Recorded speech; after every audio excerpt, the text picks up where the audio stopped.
one of the things that you need to do over time, potentially, should you wish to, yeah, is to try and improve your net wealth position. Yeah, have more money after you've paid all your debts. And net wealth is usually not inclusive of your residential property whenever you're looking at calculations that are considering towards your retirement. I know you're working now and you're focused on working and you're living in the moment, but at some point in time you're going to retire. Hopefully you're going to have 20 or 30 years, and hopefully 20 or 30 years of wonderful celebration and the money to do what it is that you need to do at that time. Yeah? So let's look at what that looks like and consider that one of the reasons to invest in property is to build net wealth. And I'll tell you why. While you're busy earning your money, paying your tax, paying your residential mortgage off, and hoping to get to a stage by the time you retire that you've paid your residential mortgage off, well, my question is this: what else? And you go superannuation. Fantastic. Yeah, compulsory superannuation. Maybe you even put some additional money into superannuation. Well, the average Australian retires owing $165,000 on the house they live in and using their super to start with by paying that off, and then ending up with this little pile of super where they go, how could I get to this stage?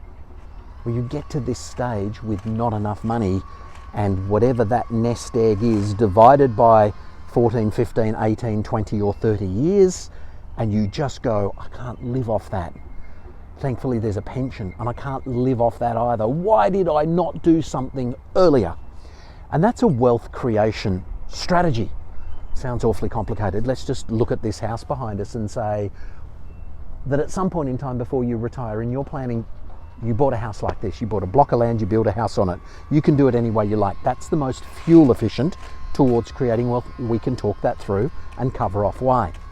But let's say you did that, right? You haven't even paid this off when you retire, but what's happened is you had 4 years of growth, 5 years of growth, 8 years of growth, 12 years, 14 years, whatever it was.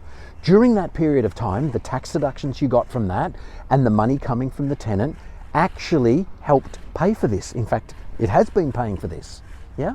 And now this thing has gone up in value. It's worth double what you started, or more, or half again on top of what you started. That is your money. That is your wealth.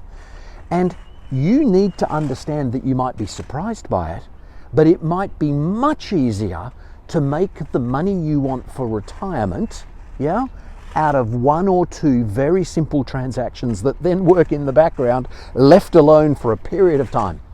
And you may well end up having a lot more retirement fund from one of these, definitely a lot more from two, than in actual fact you would from 40 years of superannuation.